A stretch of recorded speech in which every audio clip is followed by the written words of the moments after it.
It's huge! Paimon can totally believe it took an adeptus to build this. But how do you operate this thing? Just think how much strength you would need. It is currently inoperable in any case. This device is broken. Aw, what? It broke? After millennia of wear and tear, even Adepti contraptions are difficult to maintain. So what are we gonna do? Quick, Mr. Zhongli, use your unlimited high society knowledge powers! You almost make it sound like I'm some sort of bourgeois parasite whose only utility lies in providing quaint pieces of trivia on demand. That said, let me think for a moment. Ah, yes. Spare parts were made for the Guizhong ballista when it was first built, in case it was damaged in battle. As I recall, there is a military supply post from that period somewhere inside the pass. If we can retrieve the spare parts from where they are stored, we may be able to repair the Guizhong ballista. One just needs to understand the basic working principles of the device. So, what you're saying is that you actually understand the working principles? I have a smattering of knowledge on the topic. With the parts in hand, I could at least tinker with it.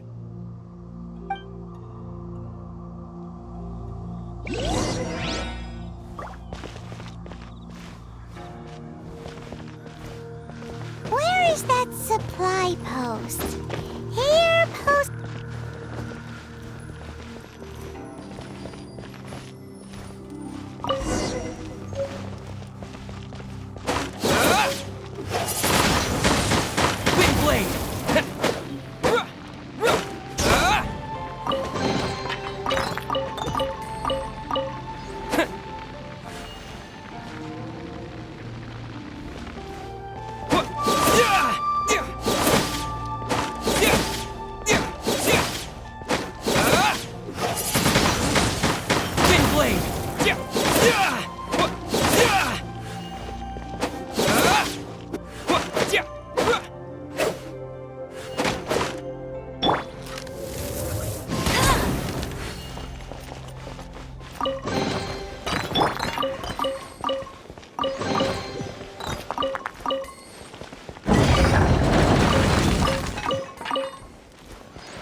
Ah, these parts look useful.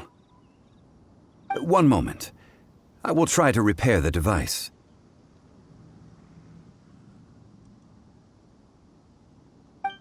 It is done. The Guizhong ballista is more intricately designed than I thought. Ooh! Now how do we turn it on? It's easy enough. We simply need to do this. Look, it even has a scope. Over here we have nothing. And over there... Hey! Just what do you think you're doing? So you fixed up this turret because you're planning to do what, exactly? Not a turret. A Guizhong ballista. Also, kindly state your name before you ask a question. It's just good manners. Ha! Are you blind or something? You're looking at the leader of the treasure hoarders, old man. This area's supposed to be chock full of hidden treasures, but you can't get anywhere near them with this thing keeping watch. It might look like any other mechanical device, but trust me, it's got a mind of its own. Last time we approached the mountain, it nearly skewered one of our guys. A few of us risked our lives to disarm it, which amazingly we managed. And then we turn our backs for 2 seconds, and you've already gone and repaired it? The next thing you'll be repairing is your faces, and that's if you get out of this alive!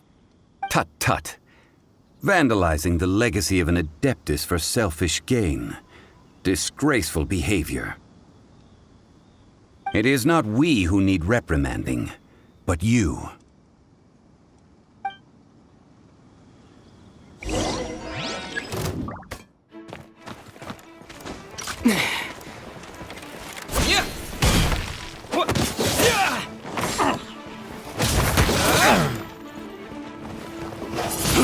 blade, you're open!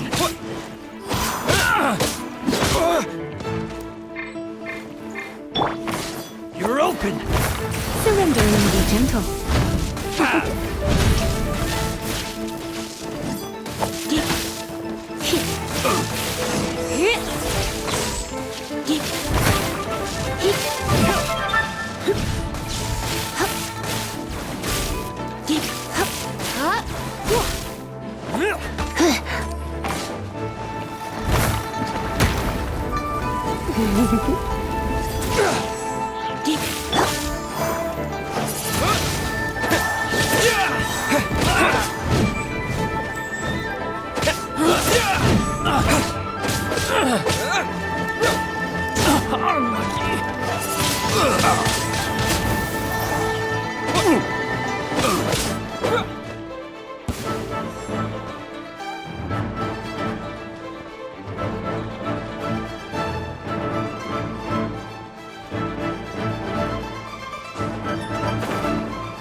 Disappear!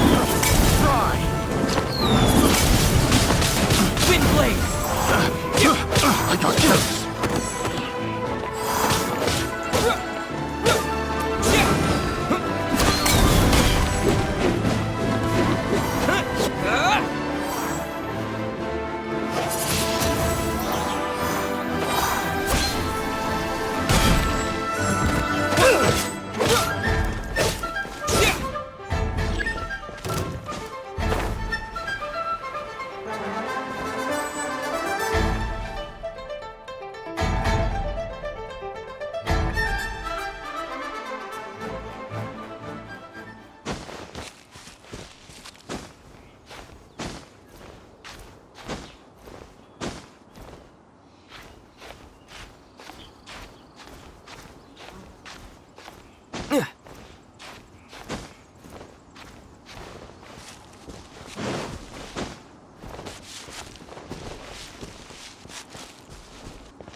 Want a taste of my hammer? Disappear!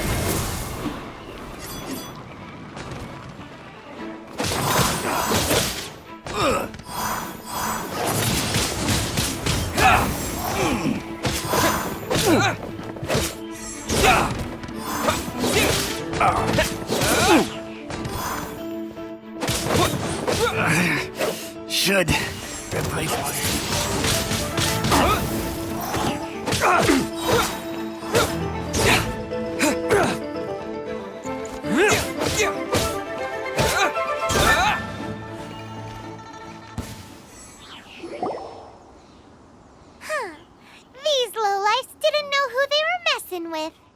Troubling ourselves over this rabble is not worth the time. We should focus on our contract with Chi-Chi. Oh yeah, that! So we've got the Guizhong Ballista working, but where's our Coca Goat? A search using the Guizhong Ballista revealed no significant life forms nearby, save for the usual wildlife. What's more, a contraption built using Adeptus technology should have no trouble detecting an Adeptabeast, as Chi-Chi put it. Which means... Paimon wouldn't go that far. We did something positive, right? We won't solve anything while standing here and racking our brains. Let's return to Boo Boo Pharmacy, explain that we could not find a Coco Goat, and review our next step. Good idea. We did our best, and that's what counts.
Forgive us. We were unable to fulfill our end of the contract. We found no trace of the Coco Goat Adeptabeast of which you speak. What a disappointment. Don't worry about it. But I feel very disappointed. Aw, poor Chi-Chi. Why does Paimon feel so guilty all of a sudden? Cocoa goat milk is tasty. So tasty. Much better than normal goat milk. Only an Adeptabeast could make such tasty milk. I'm sorry. I have a poor memory. I cannot remember the name of the milk. That's why I wrote it down. Here. This is the name. Coconut milk. Huh?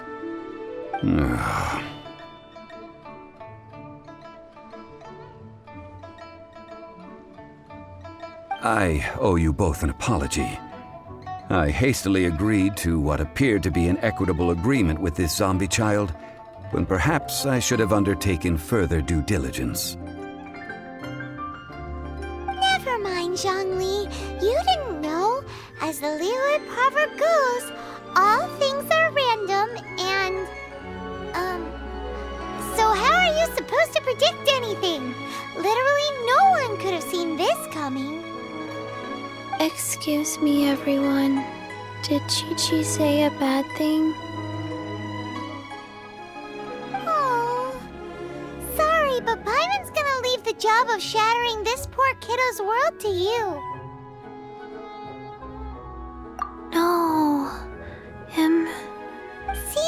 Chi-Chi took this pretty hard. Someone learnt a valuable life lesson today, then.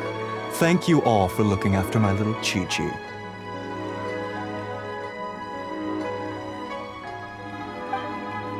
Might I ask who?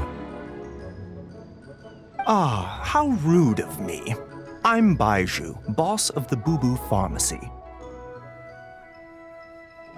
Paimon thought Chi-Chi was the boss. Turns out it's some wacko who wears medicinal ingredients around his neck. What a sorry state of affairs. This little mascot is even more of a simpleton than Chi-Chi. Ah! The snake is speaking! I prefer to stay silent, but faced with strangers, I must speak, lest you mistake me for an escapee from the medicine cabinet, for I am a living, breathing serpent! Don't mind Chung Sheng. She's a good girl, really. As for you three, communal chaos causing with Chi-Chi aside, what business brings you here? Do you sell everlasting incense in this fine establishment? Everlasting incense? Why, of course we do. Whew, at last! Things are finally starting to come together. 3 million mora. Top quality. Guaranteed. Aw, too bad the Chising have taken it over for now. Security will be tighter than usual. 3 million. An innocuous number in and of itself, though practically speaking, it could be a hard sum to come by. It's a crazy number. We'd never be able to make that much more. And as for Mr. Zhang Li, he's around 3 million short. This is correct. What are we gonna do? Is this the part where we go crawling back to Child?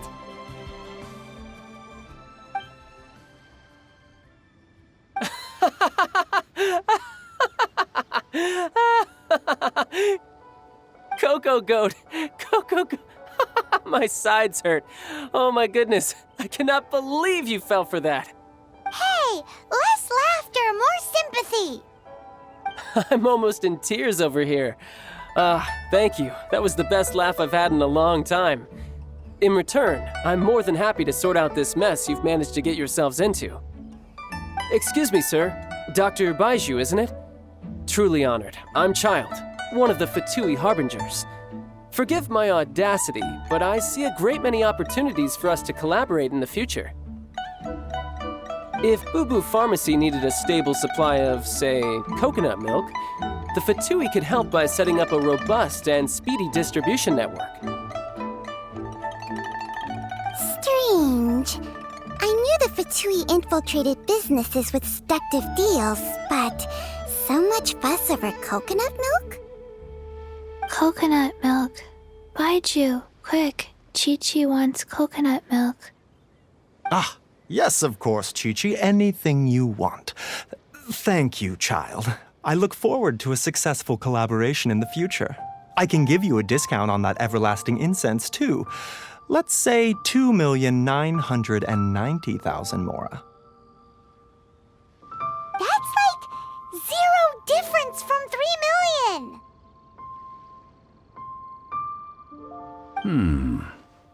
2,990,000.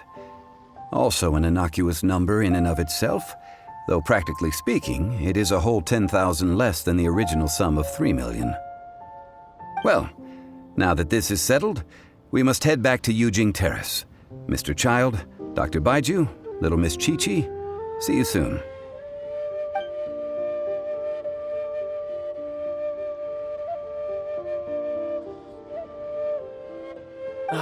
That lot is an absolute riot. Honestly, I can't remember the last time I laughed so hard. So, you've been eavesdropping, I hope? What have I missed? Yes, Master Child. They spoke of the Qixing taking the Golden House. Well, Ningguang and her Qixing cronies. What else would they be hiding in the Golden House? if not the exuvia. I apologize, but I warned you, didn't I? As the old Liyue saying goes, the walls have ears.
What if Master finds out?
Well, as it stands, we've hired helpers, and we've acquired the everlasting incense.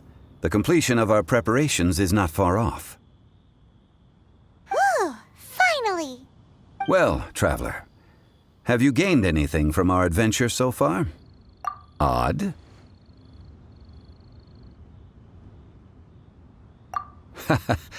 Which is it, I wonder? The questions that such travels raise are ever so complicated. Well, I'll leave you to ruminate over it yourself. As to remuneration for your help, I've decided to treat you to a meal. Oh, yes, don't worry. I will remember to bring the Mora this time. Tonight, I shall take you both to an old hole in the wall, praised throughout Liyue. Hole in the wall? As in a cool restaurant? Indeed. Let us meet near the harbor, at third round knockout.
Ah, you're here. There's no need to order. I've already done so. Third round knockout is not for lightweights, like those taverns in Mondstadt. Here, the owner does not take such unorthodox orders as fruit juice. I ordered some wine-fermented sweet rice balls for you, if that counts. If it is to your liking, dear customers, I shall continue the tale of Lady Ningguang's Jade Chamber. Hey, there's even a storyteller here! Great atmosphere! Besides fine wine, the excellent ambiance is the reason why this place is so well loved. But when I say ambiance, I refer to a different sort from the one the Teyvat travel guide uses to judge other establishments. As you all know, high above the land of Liyue lies a pavilion in the clouds, a palace in the mist. What does it mean to have all-seeing eyes? This, my friends, Lady Ningguang's masterwork that bridges earth and sky. Imagine, the weather is clear, and you gaze down from the deck on the world below. Behold, the glorious sights of Liyue Harbor, stretching out far and wide.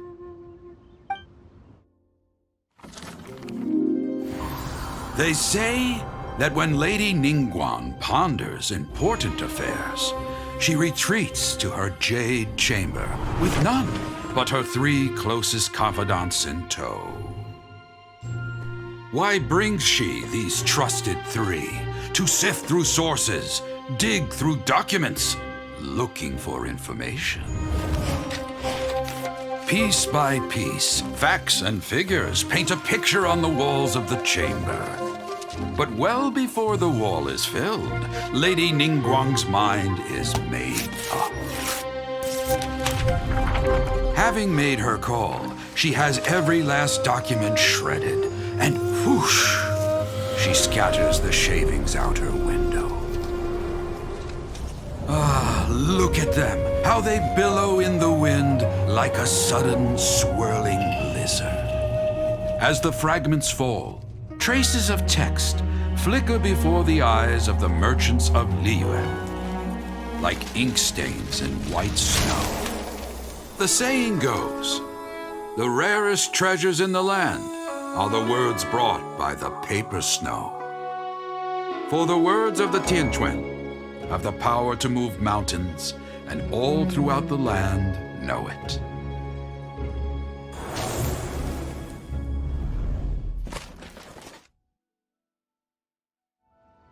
These are but scraps of paper, and yet they guide Lady Ningguang's hand. Such is their value. Merely grasping 1 or 2 of them will surely gift you a fragment of her wisdom, enough to stay a step or 2 ahead of your peers. Tianquan Ningguang. Feels like we're hearing this name a lot. Liyue locals talk about her, the Fatui. Huh. Paimon wonders what sort of person she is. At last I have found you. You who returned from Jueyun. Who's there? Wait, I am not with the Millelith, nor am I here to claim your bounty. However, I am an emissary of the Liyue Qixing. My name is Ganyu, secretary at the Yuehai Pavilion, and I have come specifically to meet you. Well, in concrete terms, I am the corporate secretary for the Qixing. At the moment, I am serving as Lady Ningguang's special emissary. Ningguang sent you? We were literally just talking about her. My apologies, you who have returned from Jueyun Karst. I am duty-bound and cannot extend my courtesy to you in full. But I have with me a letter from Lady Ningguang. She extends a formal invitation to you in her capacity as Tianquan. She invites you to her palace in the sky. An official invitation? Lady Ningguang said this. Invite him to come here. I wish to meet him. At the Jade Chamber, together we shall snip every one of these entwining dark threads. Another handsome sum today? What about the pickpockets? And with that, the emissary who called herself Ganyu just disappeared. But we've received an invitation from the Liyue Chising. Paimon still can't believe it. We'll be meeting people that have way more money than Paimon could ever count. We should be on our best manners. An invitation to visit the Jade Chamber is a rare honor indeed. You'd best be on your way now. But don't forget about the rite of parting. Once you've finished at the Jade Chamber, meet me at Dihua Marsh. Don't worry, we won't forget. Dihua Marsh. We'll see you there. Need another handsome sum today?